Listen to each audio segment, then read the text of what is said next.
what I want to get across is that if we are interested in water security, and I think we must be, I realize in Canada you've got so much water that water security doesn't seem to be an issue, but there are places where agriculture has impacted on water quality and industries impacting on water quality, so there are hotspots everywhere. But what I want to get across is that there is a food chain, that the majority of water that food supply chain that we need is in this food supply chain. 90% of the water that we need each day or each lifetime is in the food that we eat. Most people don't realize that.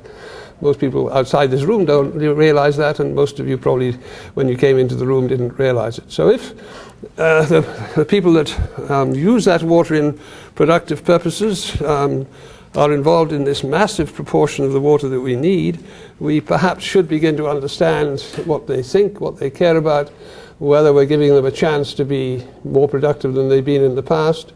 And we also need to know about the food supply chain, the trading that we're going to be talking about, but also the consumption at the other end, and whether the people we at the consumer's end are behaving in a way which is consistent with global food security.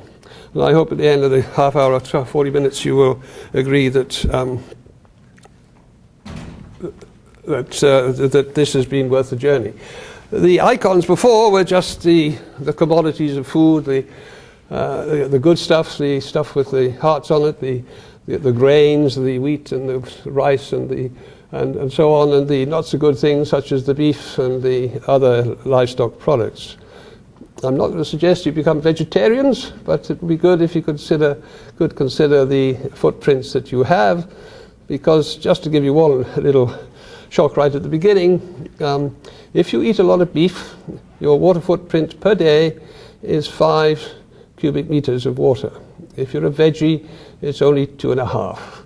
So I'm not saying anyone should become vegetarian, but since beef is pretty bad for you, if it's eaten at that sort of level, it would be wise for your own sakes and for the environment that a little bit of collective awareness went into your shopping, so that we can, in fact, not go down to 2.5, but just to 3.5. When I gave a talk similar to this in 2008, to a very short after-dinner session, I'd been helped to coin another little maxim, which was down from 5 to 2.5, and it moved a few people. And as I was coming downstairs, an American who'd heard this little rhyme said, would 3.5 do? And of course, yeah, 3.5 would be wonderful. It would save an immense amount of water, because in the overdeveloped world in which we live, in Canada and the United States and other neoliberal political economies, we are the people that have the opportunity to choose to overeat and spoil things for everyone. So using the lens of virtual water to throw light on water security, and a lot of invisibles that we need to come to terms with if we're going to communicate with each other, and perhaps move our own minds and the behavior of farmers and consumers. And just I'll harp on the issue of managing ourselves if we're part of this very long, important, elemental food supply chain, elemental that is, in its relevance for water security. Since I'm in a university, I should indicate that there is a history to the idea, and in fact the idea was coined by an economist, an Israeli economist who sadly died before 1990, and he pointed out that in this extraordinary political economy of Israel, it was foolish that they should be exporting huge amounts of water embedded in the food commodities which were part of their food trading system. Just to give you a sense of the volumes of water involved in food production, it takes 1,000 tons, 1,000 cubic meters. I'm metric, I can't do acre feet and things, so I'll just stay metric. I believe you're supposed to be metric, so I'll just take advantage of that. 1,000 tons, 1,000 cubic meters of water to raise a ton of wheat. It takes 16,000 to raise a ton of beef. So we have the idea of the water footprint. So if obviously a ton of wheat is worth less than a ton of beef, and a whole lot of economic variables in there that need to be looked at. And of course, a ton of oranges and a ton of avocados have different footprints. But clearly, if you're in a water-scarce country, and Israel imports probably 80 to 90% of its food, to be exporting water in relatively low-value commodities, and that there's very few agricultural commodities that are high value. For a good agricultural economist such as Gideon Fischelson, he did draw this to people's attention. And in fact, Israel has, since then, by 25 years after that, the amount of water going into the exports is much reduced, and also the water that is going into those exports is mainly reused water. I wish I could give a lecture on reused water, but it isn't the topic for today. Anyway, in between about 1988 and 1990, I came up with the idea of embedded water. And it's an interesting lesson in terms of research, in that by 1988, 1990, I was well through my career, and certainly at that stage had not produced an idea that anyone had taken a second thought about.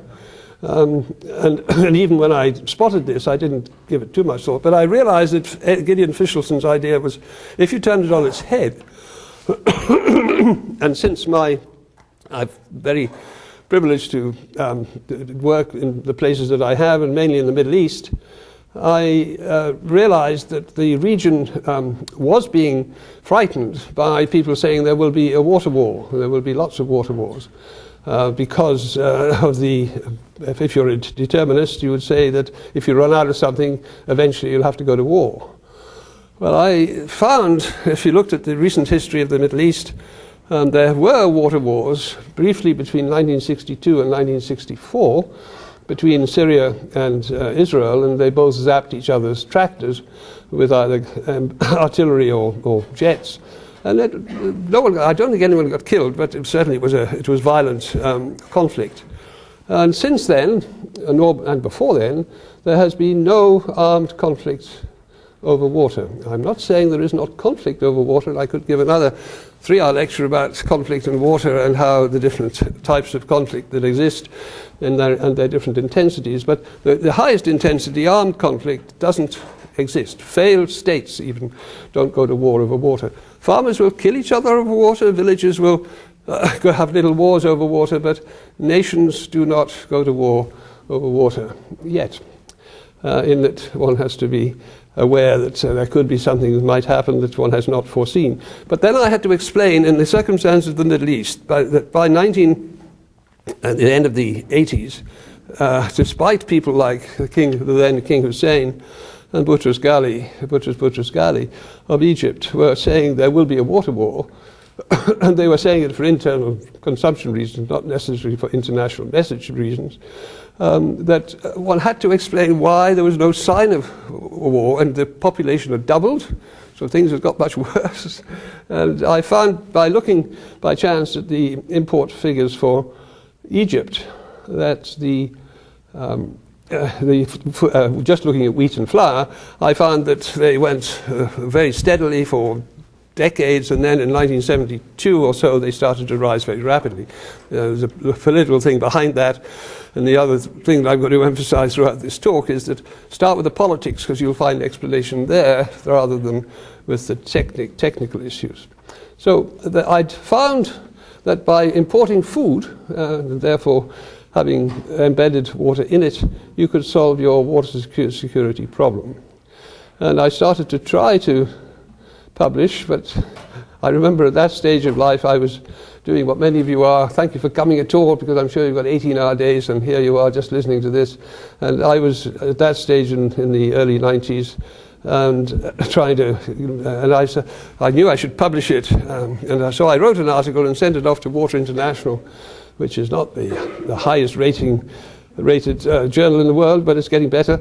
And I was told by one referee that it was a stupid idea, and so I was old enough by then to know better. This is a stupid journal, and I was so busy I just then left it. But fortunately, the water community, like you, are all honourable people, and they let me keep the idea despite not publishing it. So I really knew it would become important when Arjen Hoekstra, who figures in all the rest of these citations, from the Netherlands, Delft, from a very respectable hydraulic engineering modeling background, and I know from his other work that he was a serious person. When he wrote to me and said, where did you first publish this? And because he said, I've got this editorial in groundwater or something, and that was the first time it was published. So I didn't do the professional job at all, but it clearly has proved to be an important idea in that I find I'm quite, in that academics are not, don't have terribly rich lives in terms of recognition, but I do get quite moved when one knows that every water minister in the world now knows the concept of virtual water. They may be still uneasy about it, but I know that every chief executive officer of the main brands knows about it. And then you go to meetings and you find, much better dressed people than us, standing up and using extraordinarily powerful prose, using the idea of virtual water and water footprints to communicate their stories and their difficulties and how they're using the idea to help understand what is happening. So from 1999-2000, when Aaron and his graduate students, mainly at in Delft, worked very diligently using whatever databases there are globally, which are never very reliable, but I'm not a modeler. I wish I had time to do 1,000 different things, learn Chinese, become a modeler and so on, but because modelers are precious people. They have such courage. They have to decide that this assumption is going to be good and stay, and the numbers are going to come out.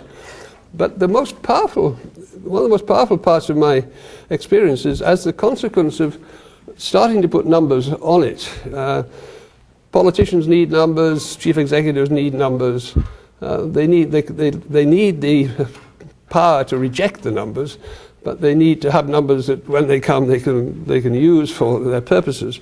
And so there is a great hunger for numbers out there. So be assured if you are a modeler that you have an advantage position, because there is this appetite for numbers, because we educate people in places like this, and we have respect for numbers, and we assume that if a number is published, that it's had an awful lot of work put into it, and the integrity of the researcher is sound. And so what I found was that when the numbers came out, the idea suddenly became a much more concrete thing. And I knew the numbers weren't all that good, because when you have been in a game for a long time, you have a sense of what's a good number and a bad number. And this experience was very strange, because I had guessed that we needed estimated, we need about 1,000 cubic meters per person per year for our food, and perhaps another 100 for the other stuff that we need, and perhaps there must be another 100 for other jobs and so on that we're associated with. And I came up with a number between 1,100 and 1,200 cubic meters of water. I never put that in print, but I just had a feeling that this was about the number. So when Aaron came up with his first models in 2000 and 2001, and he said that the average footprint for an individual across the world, with poor countries and rich countries and all that taken into account, was 1,200, and I think it's 53 or 1,226. The number will come up in a moment. So I was, what do you do when one guessed a number, which then an awful lot of number crunching has gone on? And I have to confess I didn't question it, but on the other hand I did know that when I looked at Libya, when I looked at Sri Lanka, when I looked at 2 or 3 other countries, which the numbers weren't as good as they should be. I always wanted Aaron to call his first numbers and his second and third numbers first and second and third approximations. This is a very good bit of advice. If you ever got something which is likely to be important, but you know in your bones that the assumptions are not good enough. And just to give an example of the assumption, that if you're doing a job like that with a few months rather than a few years, then you've got a range of data coming from the World Trade Organization and FAO. There are certain assumptions about evapotranspiration, which you need to use to get some sense of how many crops are being raised and what the productivity is. And you then can either do sort of a lumped model where you do the whole country, or if you're wartime, you'd have a distributed model. But he didn't have time to do a distributed model, so it meant that he had to put a number in for evapotranspiration, and he chose to put in the number for the capital city of the country. Well, that's fine for Belgium and Holland, because the whole country is pretty much the same, but it doesn't work very well for the United States or China or other very large countries. So I did find this later on a problem. I meant to bring some copies of my new book, but I'll leave them afterwards. Because when I was writing a chapter, or a section rather, I thought the book deals with three rich economies, United States, UK and Spain, two BRICS economies, China and Brazil, and three developing country economies, Egypt, Ethiopia and Vietnam. And when I was starting to do the Spanish section, I looked at some numbers, and this book's for the popular general reader, popular book. It's got no citations, so I'm trying to make it accessible. And I found that California and Spain are about the same size. They've got about the same populations. They've got a number of other things in common. And then if I looked at the water footprints for the two countries, they were the same as well. That was fine until about 3 weeks later, I went to a meeting in which we discussed Spain with people that had used different data, and we found that the Spanish footprint was half the one that Allan had calculated. So, and that was because they'd used a distributed model and they used a different assumption about evapotranspiration. So, the problems of getting to a good scientific position are obviously very numerous, but my purpose today is to make sure that you do need to know those underlying fundamentals, and I'd obviously go to my death to protect the right of people to look at the underlying fundamentals. But decisions in the political domain are rarely made on the basis of underlying fundamentals of numbers, whether they're hydrological or economic. You can ask me questions if you wish later on. So these are just a few, thank you very much, a few slides to indicate the footprints of the world in that case. The top three lines and blobs are the internal water footprint. That's the domestic needs. The top one, the national water agricultural product footprint, and the national water industrial product footprint. And then the two bottom ones are the trades in agricultural products coming in and the foreign water industrial products coming in. And so for the world, you can see there's quite a bit of trade going on. But you also can see that if you take the second top and the second bottom, those are agriculture for food, you can see that it's by far the biggest footprint, as we would predict from what we've been saying. So that's the average position. Sorry, wrong one. Yeah. So this is a poor country, Tanzania in Africa, and you can see you might think, well, they'll eat less, and therefore their water footprint will be smaller. But in practice, because the food that they eat is produced on farms where the productivity is very low, they've got a rather large water footprint. Very little to do with industry and very little trade. If we then go to one of the BRICS economies, Tanzania, two tens of millions, India with 1.2 billion, 1.2 billion currently, going to be 1.8 billion by 2050-60. So it's a country to watch. We pray it stays vegetarian. Whenever I meet Indian friends, I always ask them, are you and your family going to stay vegetarians? Because the extra 500 million people that are going to be around in the next decades clearly need a footprint of at least 1,000 cubic meters a year. And you can see India trades a bit and has a bit of a bigger industrial footprint.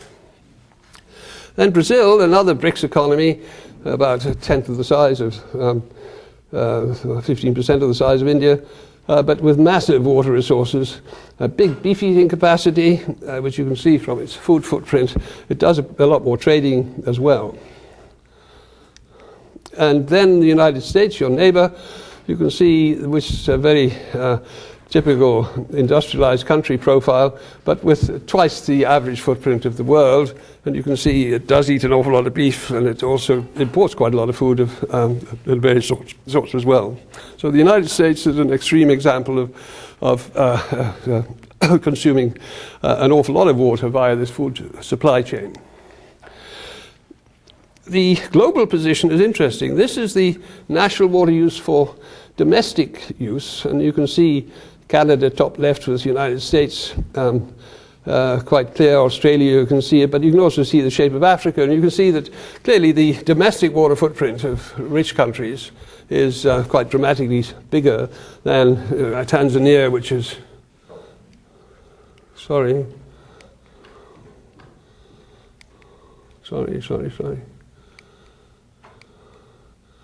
I can't see from here, so let's forget that. So anyway, the domestic water footprints are very small for Tanzania, where you can see on the right of Africa.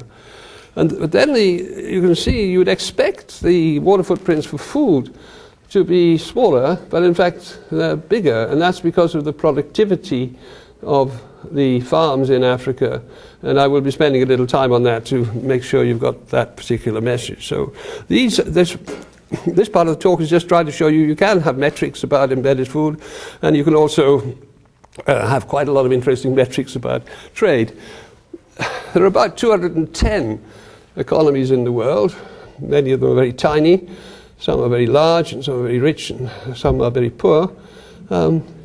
We are used to thinking about asymmetry of power in relation to energy, because the 15, 20 or so oil, gas surplus countries do get into the news, and they give us anxiety because of the threat to our energy security.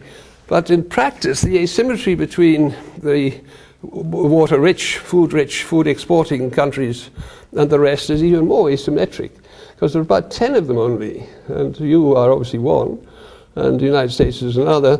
Brazil is potentially the biggest of all. It hasn't reached its potential at all yet, and other South American countries are in a strong position, although there are one or two that aren't. But South America is the water tower of the world, and you obviously know that better than I. But as a Middle Eastern specialist with a lot of knowledge of Africa, obviously can only look with envy at South America and its riches in water. I mean, a lot of it can't be used. One of the things I used to be a bit of a hydrologist, but one likes to think one can spot things that other people haven't thought about. And have you noticed that the heavy lifting in terms of water use is done by the rivers that flow north-south? The rivers that flow east-west, such as the Amazon and the Orinoco, which does the same sort of thing. In Brazil, it's got 8,000 cubic kilometers a year of water in the Amazon, and the Orinoco and the other rivers are at least 1 to 1.5. But the Congo, which is east to west, the Ganges, which is west to east, and the Yangtze, which is east to west, because they flow through wet places, they get water all the year, or pretty nearly all the year. But for some reason, must be the soils or the people or whatever, only the Ganges is used to any extent.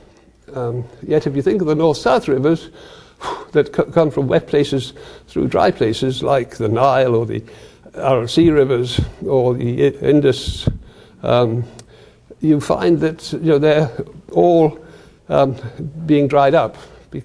And they're often very small. They're not these big 5, 6 or 7 rivers. They're only 10% of the size, or even less, of those big rivers. And yet it's those rivers that do the heavy lifting, and the ones that we're drying up, they're the hotspots.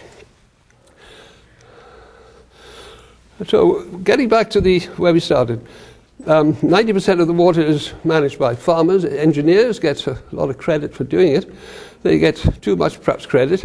They do manage the blue water. The water that can be pumped from the ground or from the river is obviously managed by engineers. They can pump it, and they can store it, they can divert it, and they can treat it and lots of other things. But in practice, it's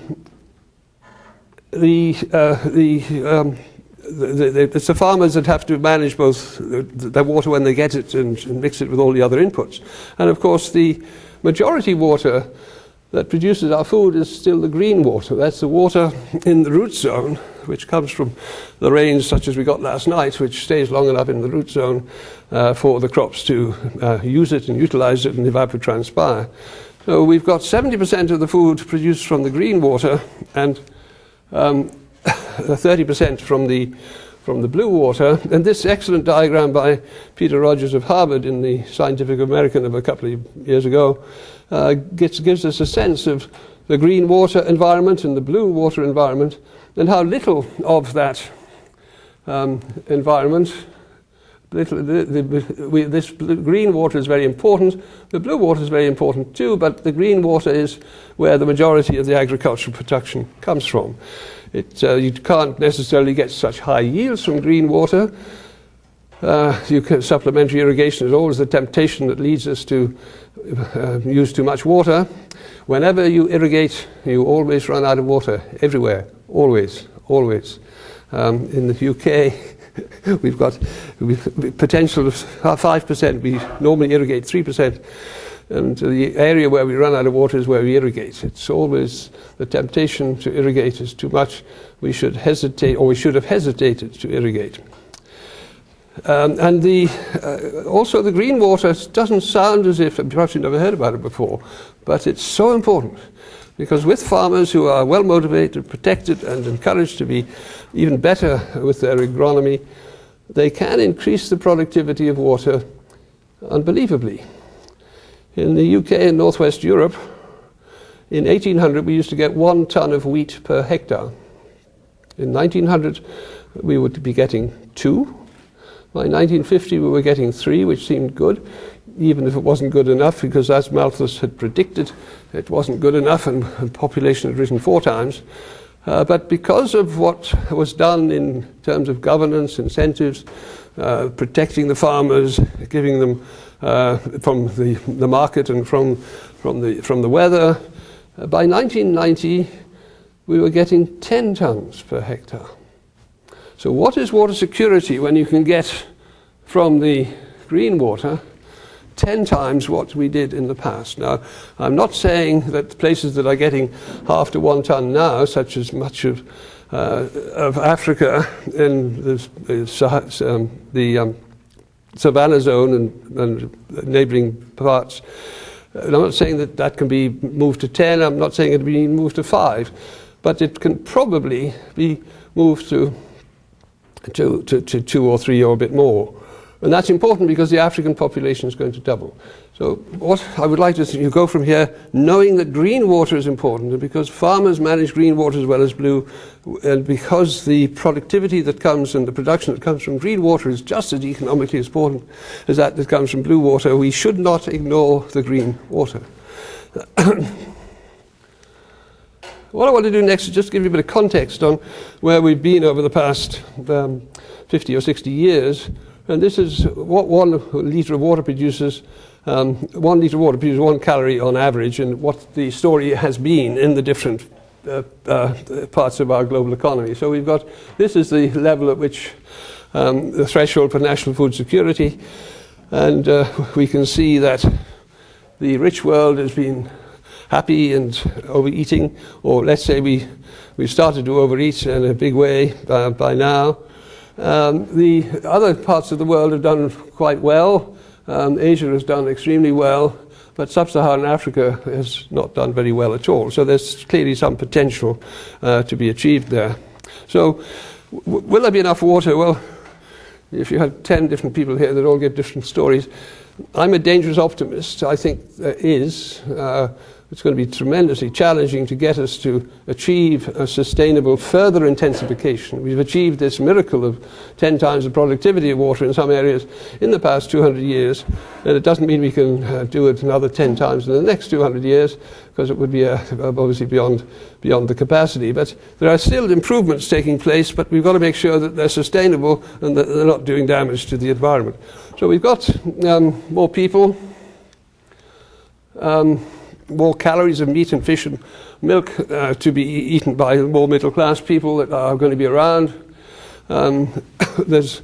We need, some people say, to double grain production. These slides, these are the first 2 or 3 and the next few are from David Malden of the International Water Management Institute, and I'm surprised to say that, because when he speaks otherwise, he normally talks about 70%. I say we need to increase by about 40%. Other scientists say 70%, and the pessimists who want to get attention say 100% doubling of food production. So that means there's going to be more water for food unless it's by intensification. And so we need to value water and understand it. So we need to know where the water is. We need to know that the green water is valuable. We have to recognize that it can't easily be valued in a price sense because everyone thinks it should be free. And you don't care as consumers whether it's, you just want to have the food. But if you ask farmers to pay for green water, they won't. If you ask farmers to pay for blue water, they will be unwilling and to resist it just absolutely successfully nearly all the time.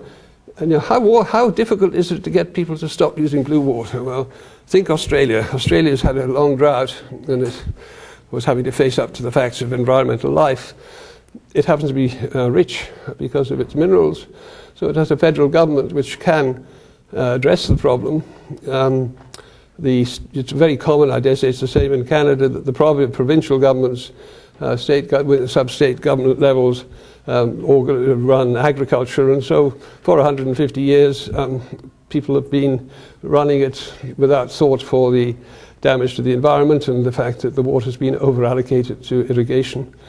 So in this moment, this iconic moment, this emblematic moment, and everyone's attention is on the drought for either 3 weeks or 3 months or more. It's very important to be prepared for those moments because they're the only moments that wise policy can be put in. You can be campaigning away, you can be researching away, but the only moments that the messages can go in are when there's a big crisis and then the politics change, extreme politics, and you can then push in some wise thing. So be doing your research, but be aware that the political moment is the one that you need to be prepared for.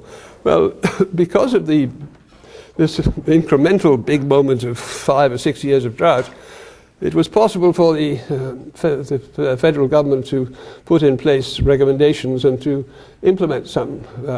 They did a lot of science, very good science, and they actually did operationalize a policy to get farmers to stop growing rice. But in order to get that done, they had to pay farmers 300 million Australian dollars, which have got strong in the meantime, and they're not as big as the Canadian, but they're big. 300 million to stop growing rice. So that's the price of thinking about restoring the environment. So water scarcity and climate change is not my big subject. Demography and a whole lot of immediate things are, in the short term, certainly very important. I'm never saying that climate change isn't important, but we've really got to get on with some other things as well. So we've got regions which are going to be at greater risk and some that perhaps are not going to be at such great risk. And that's all I'm going to say about climate change. Ask me questions if you want to later on.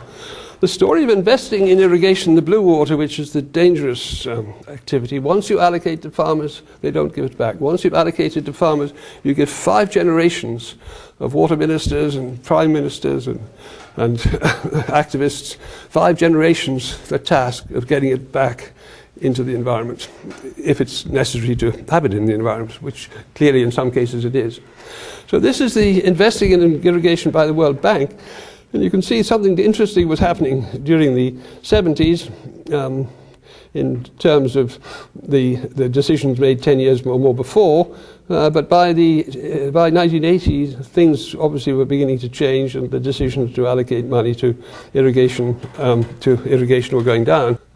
Yeah, you can see that this could be going up, and certainly some people in the World Bank are wanting that to happen. Have you read the interview with John Briscoe in Water Policy? It's great. I'm a great admirer of people in the Southern Hemisphere, in Australia and New Zealand, and especially South Africa, because they speak such beautiful English with conviction and passion. And he's an engineer that does it with extraordinary skill. And he's being interviewed by Jerry Delli Pascoli, who's a famous, currently he's editor of Water Policy, but well known for his work on governance and history of water investment. And it's fine, because I wish I could talk for 5 minutes, 10 minutes about it, but the gist of it is that he's I don't know whether any others in the room, but he's originally an engineer, educated at Harvard with Peter Rogers.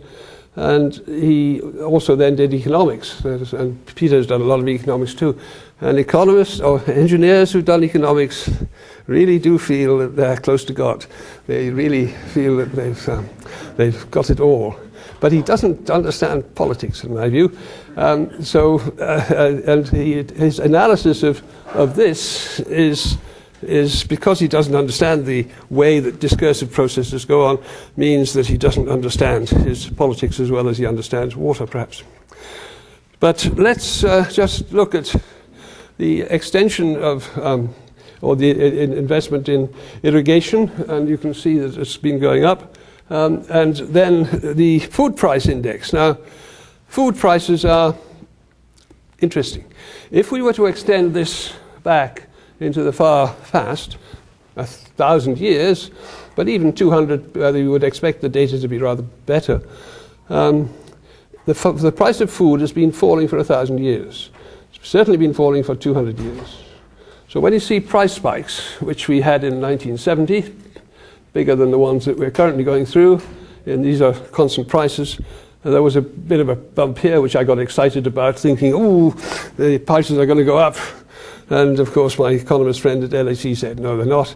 And we've got another one up here now. But if you only show the graph here, and some awful people just put that up as if this is the only bit of history that counts, and that the rest doesn't count at all. We do get the impression that we have a new position. But since we can see that the prices of food are closely, well, you can't actually see it here, but it is the case. The food commodity prices match absolutely the oil price commodity shifts. We've got to somehow get that out before we can understand what's really happening to food. But food, I'm not saying food prices are unimportant, they are. And then just as some sense, to get a sense of what the comprehensive assessment done by me was saying, that from an environmental point of view, the other trend that's very important is that there have been some dangerous things happening to species. But you can see also that irrigation in Africa has just flashed on there, just come on there. You can see that this story in sub-Saharan Africa is different from everywhere else.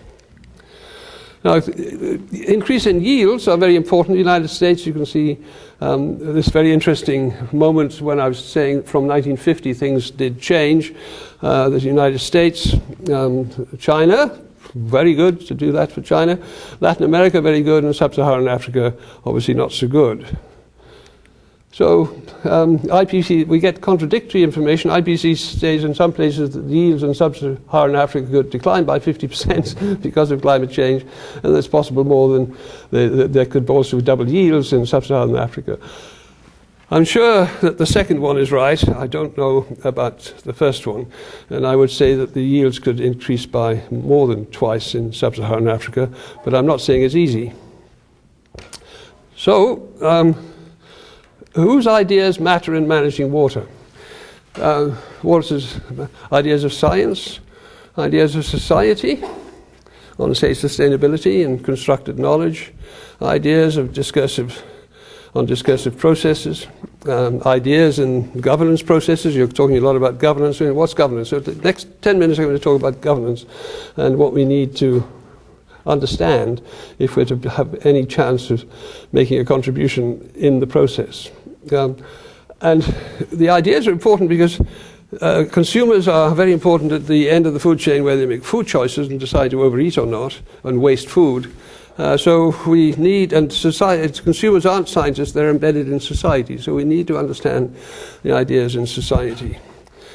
So you're all scientists. What's the role of science? To predict, to explain, and to influence society. And I've become much more interested in the third one in my last 20 years. Now then, I wish I'd been shown this when I was 19, but it was probably, I was 69 when I came across it rather than 19. But it's a tremendously simple and important idea that there are different sorts of science. The modelling sciences that predict, the social and politics theory which explains, and there's the activist science, the people that take the science from other people, contribute a bit, and then take it out into society. That's the important. I've now moved from, I never was a bottler, but I was something of a hydrologist. And the different assumptions of the three types of science, and what's relevant is different, what methods you use, what is truth. Truth is the point at which we mutually decide to seek no further. That's good for hard science as well as just everyday life. Truth is the point at which we mutually decide to seek no further. It's not my idea, it's Foucault's idea. It's a great idea. So what sort of knowledge, observed versus constructed? You are just into observed science, society's into constructed knowledge. And constructed knowledge will always overwhelm observed science. I thought I'd come up with another truth at that point until I discovered that Marx said it 150 years ago. The abstract always overwhelms the concrete. So beware that what you're looking for, unless you can communicate it into this social process, you're perhaps wasting your time. So abstract always overwhelms the concrete. And out there, in the real world, we have both uncertainty and probability. And I always wish there would be politicians in the room because they always give a smile and feel contented when you say this. Politicians were invented to deal with ambiguity, which is always associated with uncertainty. Modeling scientists deal with risk, easy peasy risk, which can be captured with the numbers in language of probability. So we're in a different league in science. Politicians are out there with the gods trying to deal with elemental uncertainty. And politicians, when they volunteer to be, know the game is about what it's about and accept the excitement of uncertainty. Most of us avoid the excitement of uncertainty. So we've got three sorts of science: the modelling, the explanatory, and the activist. Different purposes, different natures of reality, natures of knowledge, and so on. My journey has been from here, and then about 25 years I started to find much more explanation in here, and now I know that the only important thing is to have science which can be communicated as well as possible into social processes. And just to give you an example of the difference between the two and how they can impact on water and water policy, if we think about, which I said here, sustainability. Now some people say sustainability is a rubbish idea because you can't define it. And I'm just trying to show here that if you know that sustainability can be defined by society and by science, you can then make sense out of this idea of sustainability. So you've got some people who are in society constructing the idea, and there are other people in ecosystem science, such as we've got here, and even some economists doing the underlying fundamentals. So water resource use through time. In a rich water country, and you can see that the ecosystem people and the economists say there's plenty of water, you can go on increasing the rate of use, and that seems fine, but then when you go out and find what's actually happening in practice, farmers and society have got stuck in and they've persuaded themselves that what they're doing is sustainable. So we've got a contradiction. So what do we need to do? we need to have some sort of discursive political process that gets the two to converge, and that, of course, is done in the face of these people knowing what should be done and these people knowing what can be done. And what we need is some sort of how. Well, IWRM has been around, and many people in the room will have heard of that term, Integrated Water Resource Management. But the problem with that was it was assumed to be a technical process. If you think it's a political process, which it is, it suddenly makes sense, because you then say it's integrated water resource allocation and management, because management is a tidy professional word which looks as if everyone's doing their accounts honestly and well, and it's going to be good. Where in fact management in the case of water is an allocative activity, and politicians, and therefore politics is about allocation of resources, and the competition that surrounds them, therefore it's contentious, is very, very political. And if you didn't think that IWRM was political, then you obviously were in the wrong game.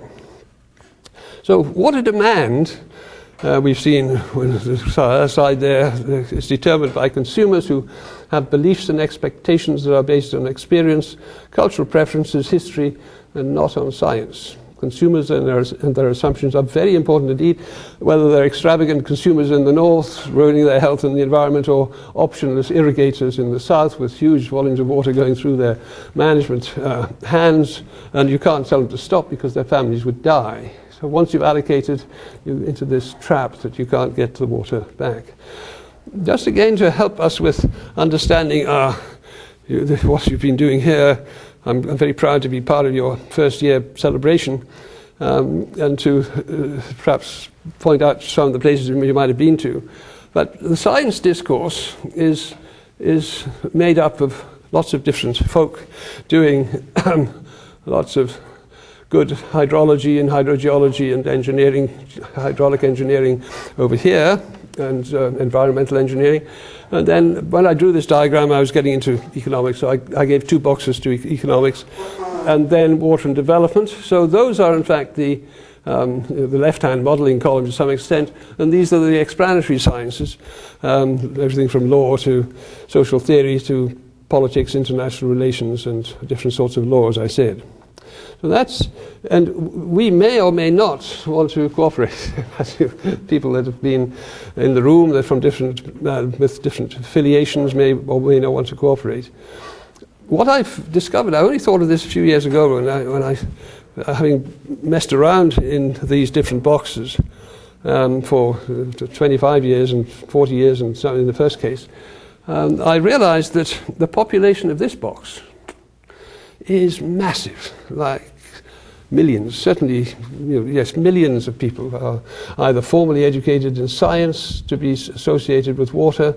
There's departments such as the ones in this institute, this university and others, all across the world, and it's a lot of people. And another indicator is that, in the water ministry, water and irrigation in Egypt, there are 100,000 people. They're not all scientists, but it's 100,000 people. That's, if you multiply that by 5, that's 500,000 people. And then if in the Ministry of Housing looking after the domestic water, another 100,000. So 1 million people in Egypt are associated with managing water. That's an awful lot of people.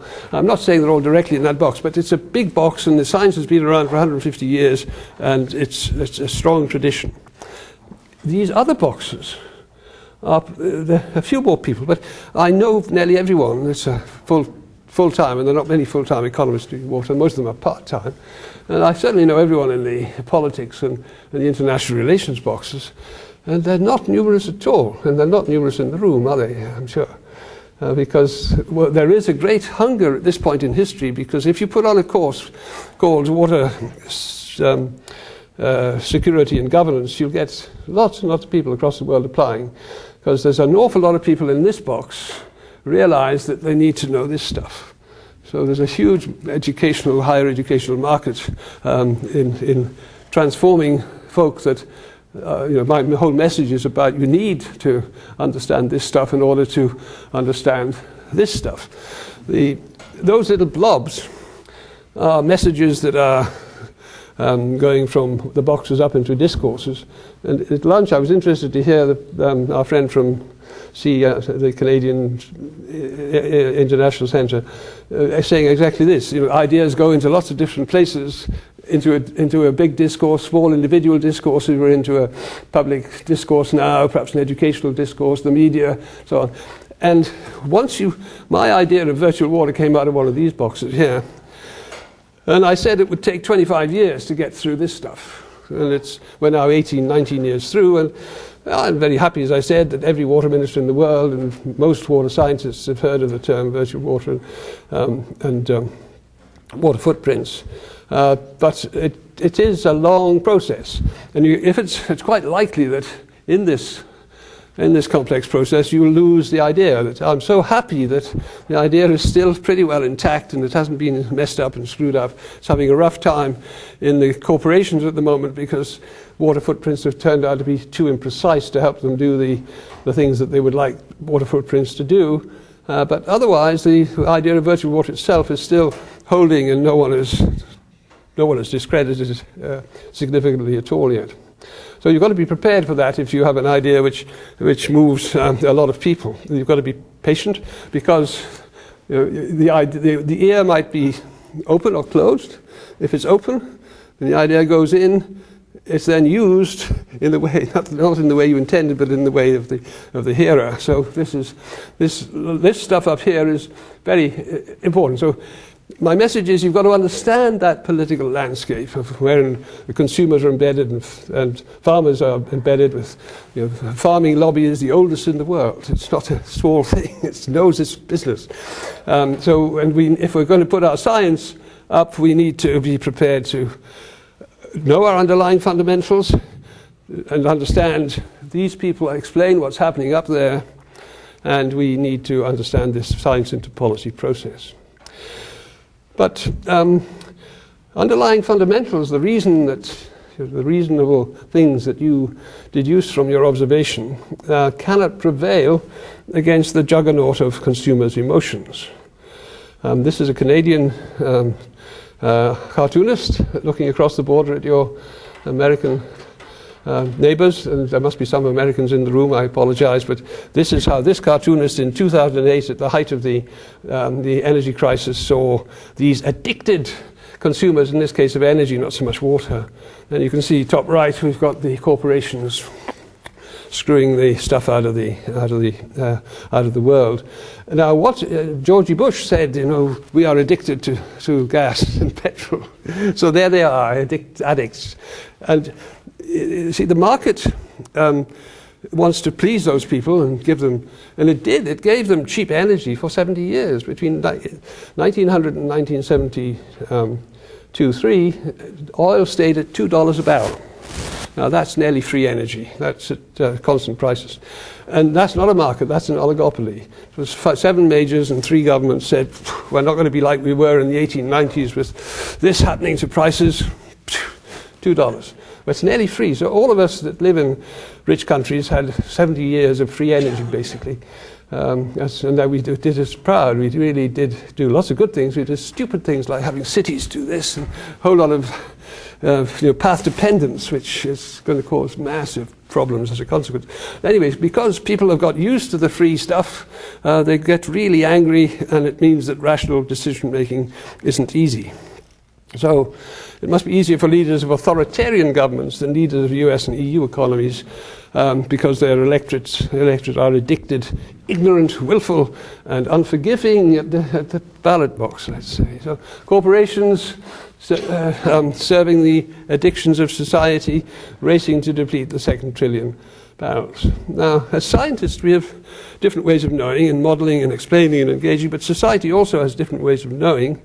And I'm wanting to pursue this just to make sure that when you go from here, you see that, if I haven't thought of politics first, I will likely have missed the point. I was out yesterday looking at farms, and we couldn't find out the value of land, because we couldn't find a farmer, and we couldn't ask him, and we probably wouldn't have told us if he'd asked. But unless you know things like that, you can't make sense out of what's happening.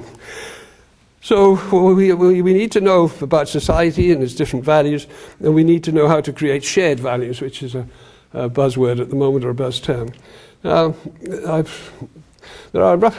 can be 4 ways of knowing, and Mary Douglas, working with Durkheim's idea of 60 or 70 years before, spotted that there were 4 ways of knowing. There's everyone at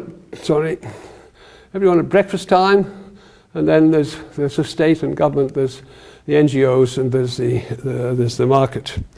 So citizens and voters, consumers, us, we vote and we consume. We send signals to markets, we send signals to governments, and of course this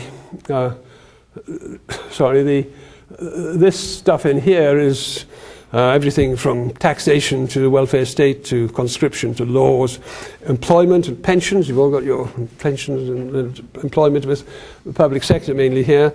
And as consumers, of course, the market has been around for a few thousand years, but again, providing massive employment and pensions, and advertising is part of that system. So there are massive systems in place. Blood and treasure by the ton went into this. And this has been established and we're used to. The people that are of high mind, unlike the bottom liners or the peacekeepers in government, order keepers, these people only have advocacy. And yet they do point society in different directions. You can't rely on good ideas coming out of here. You can't rely on good kind of ideas coming out of here. And you sometimes get over the top ideas coming out of here. But it tends to be these are the auditors, in my way of looking at things, of society. So if you just think about risk, the state, been there for hundreds of years, it's a risk managing entity. The civil society organizations, unions and others are risk avoiding. The entrepreneurs in the market are risk taking, except with their reputations. So we can see what trouble we have. We've got these addicts in civil society. We've got the corporations doing that. And we then have the governments without any options. The emotions of the consumers prevail, and the civil movements know best, but without power. I don't know if you've ever met anyone that's gone to work in the World Bank who, although their .org are in fact up here, these are people that know best without power. These are the people that know best with power. And it's an easy move for people from down here up into, if they ever have the chance. Anyway, so just a few thoughts on virtual water footprints and how such ideas could engage with society and politics, for instance, via the press. In that what appears in the press is only as good as our ability to engage with journalists and the prejudices of the media owners. And the internet is obviously, I should have three slides on the internet now. But scientists must communicate effectively. Not communicating is a crime. Not communicating effectively is also a crime. So we need to use the language register that counts to get our message across. We must expect the political landscape to be determining, and consumers are embedded in that landscape, and we must expect there to be different types of governments. So if you think of that, that the .gov.org.com are governance. This is government. This is governance. It's a bit of a simplification, but it does get the idea across very well. And we have all of those interactions taking place, and in an ideal situation we've got lots of up and down communication between the civil society and the three things that do things to civil society. But the diagram helps us to see one of the things that we must be particularly aware of, the dangerous alliances between .gov and .com, where the military-industrial alliance, Eisenhower did point this out in the 50s, that's a very dangerous thing. It keeps getting us to war perhaps every few decades. But there are others, as big auto, big oil, big pharma, and big ag, of course. So, and when you've got just the interests of these two or these people lobbying very, very vigorously this, then we have a dangerous situation, and the .org people do have a trouble. So we do need alliances between civil society and this other process. So the argument runs, we need all three to be engaged because we will have dangers from one and from two in alliance, so we do need the three to be engaged to have safe governance. And we can have a neoliberal pattern, such as we got on the top left, such as ideally we would have equal voices, as it were, equal value given to ideas, and a common southern a situation where the .gov is much more intrusive, and an authoritarian where we've got something such as that. So, big ideas that society needs to know: the role of consumption behavior in of water users. In the north, about wasting water through overconsumption. We throw 30% of the food away. We consume by our diet perhaps 30% more than we need. And in the south, we need to help people use the irrigation water more carefully, but we can see from the Australian example that it's not easy even in a rich country. For example, if you're from the north, are you a 5 cubic metre a day person or a 2.5 cubic metre a day person? We have a choice. We can halve our water footprint by changing our diet, or even if we just reduce it by 20%, that would be a help. Now, through evolution, I've tried to explain why it is that we just don't value water. Why is it we don't value water? Well, we've had a long evolution. 7 million years ago we became somewhat human. 2 million years ago we were much more human, and half a million years ago we were a bit like ourselves. And we were the same size, so needing the same amount of food. Our food footprint, water footprint was the same. So this is through time, we've half a million years ago through to the present, and you can see I've tried to show how we used to be completely unaware of water, because the only water we were aware of were the 3 litres that we drink. And that wasn't hard to find generally. And all the water, the rest of the water, because we didn't wash, was in the food. And it was green water because we weren't irrigating at the time. And it wasn't until, this is a log scale on the time, and the different uses we can see. And you can see from, we've got primitive and the hunters, obviously bigger footprint if they're eating meat. Primitive agricultural, perhaps the meat consumption went down, and so the footprint went down. And then we started to irrigate a bit 2,000 years ago or 3,000 years ago. And then we've obviously started to mobilize blue water a great deal, especially in the past 200 years. And the light blue is for irrigation, the dark blue is for industry. Now that looks quite an increase, but from so half a million years ago to now, or so, we've perhaps increased, we've doubled the water footprint. And that's perhaps worrying. But if we compare that with energy, it's nothing. So if we've now got the trend for water moving from 3 to 5 or 6 cubic meters per person per day, this is the energy trajectory, 400 times perhaps. If you think back to an emperor of Rome or China in 2,000 years ago, they would have 3 or 4 times the energy footprint perhaps of the nearby soldier, on a horse as well perhaps. But now the President of the United States has 2 jumbo jets and many fleets of cars, and has a water footprint like ours. So we have this, energy is the issue. And the link, can you hear me? Yeah.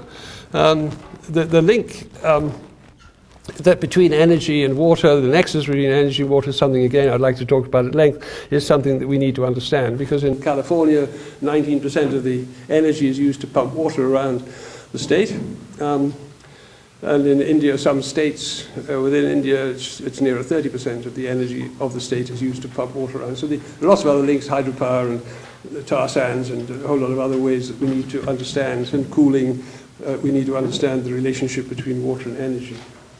So, do you all use 2.5 or 5 for your food? Are you an American-style big footprinter, or good virtuous veggie? Are you a virtuous bean eater or a big beef eater? These are the numbers which Allan Hoxha produced for the national water footprints. I think the China one is too low, but you can see how they can be made up of different requirements in terms of food and other industrial products. So with the idea of water footprints can be helpful. It would be better if we could have even more precise information to come up with more accurate results. So thoughts and a question.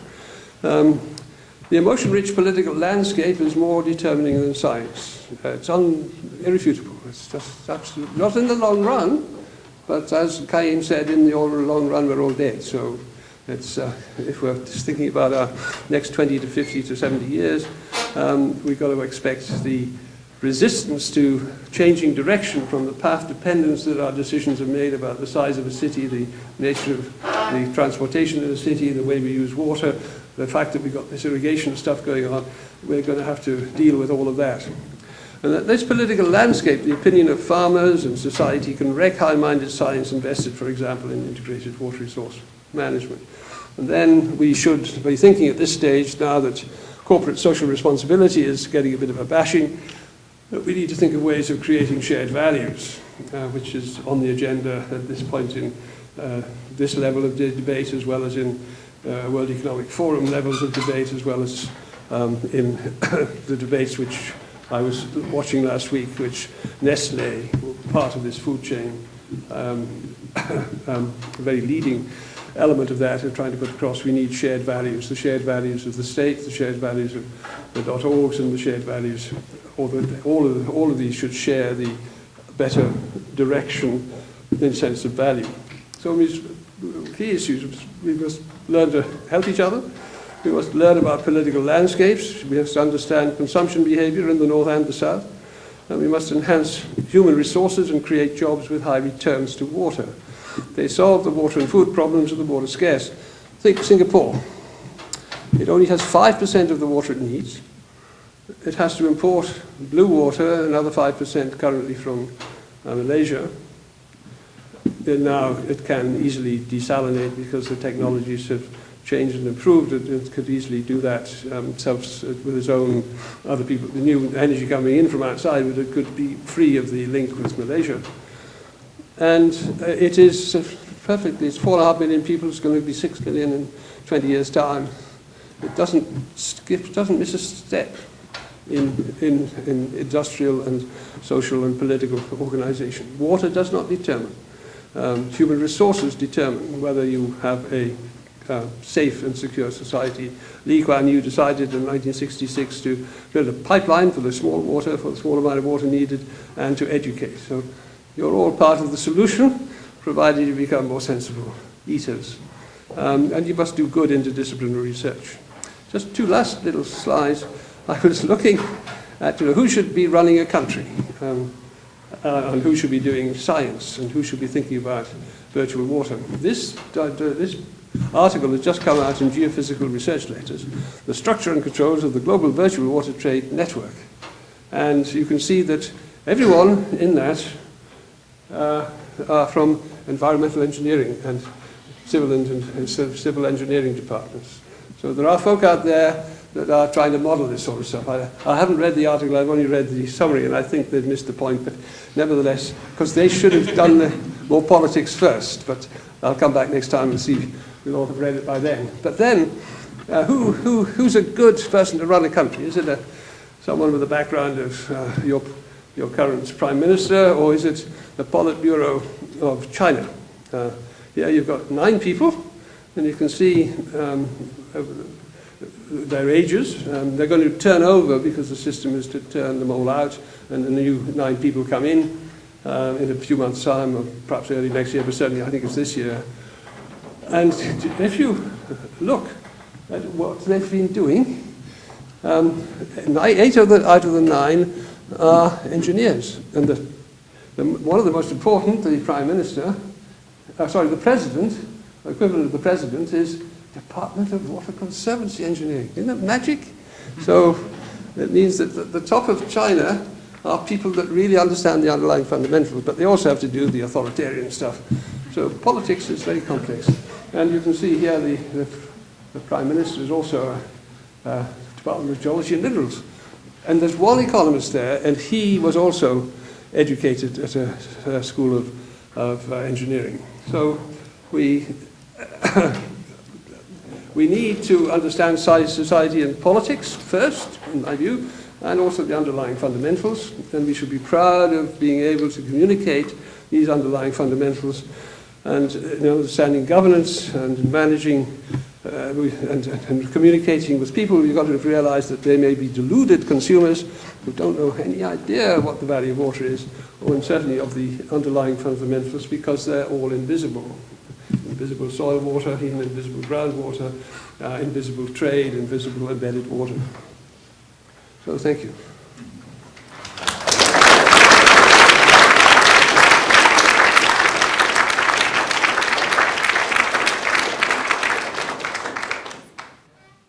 Yeah, I haven't looked at that at all. I know there are people in the room who have looked at it, but clearly the industrial side does get involved in polluting water, and it does produce particular hotspots.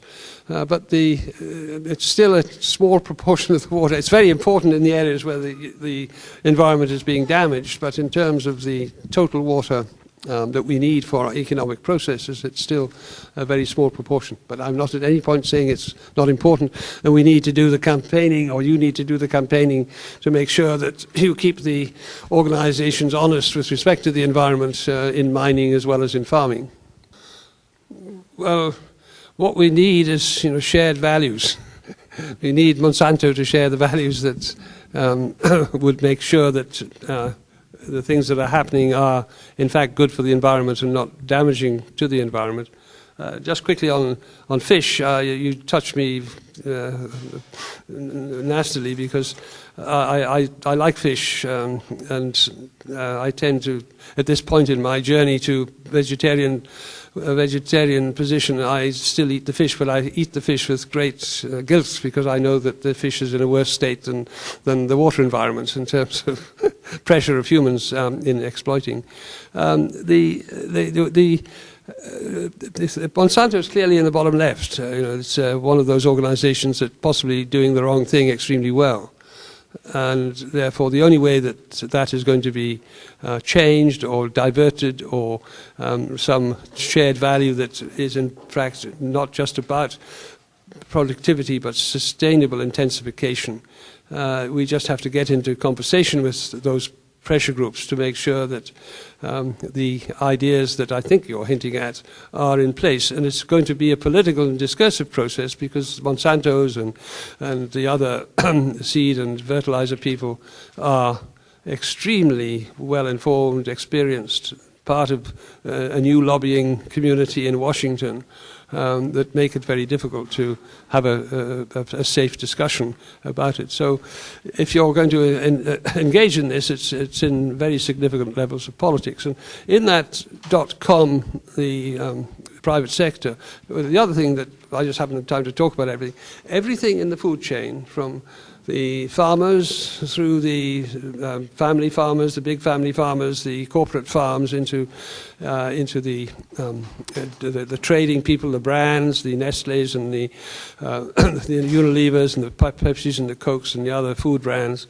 But then the non-brands, those brands trade about 30% of the food that's traded, but the big volumes of food is traded by the ABCDs, the ADM company, the Bunge Corporation in New York, Cargill's in Minneapolis, and Dreyfus in France. And those four companies are invisible. No one knows about them. I mean, there is a book written about Cargill, but no one knows about them. But they are at this point, because the brands have come out and are they're trying to be the honest people that are trying to send messages back to farmers, because they're frightened of their reputation. So what you say to, how you consume and what you say to Nestle and all these other people is very important. They're listening very carefully. But there's a very interesting thing happening at the moment, that the non-brands are beginning to have to come out from their 150-year invisibility.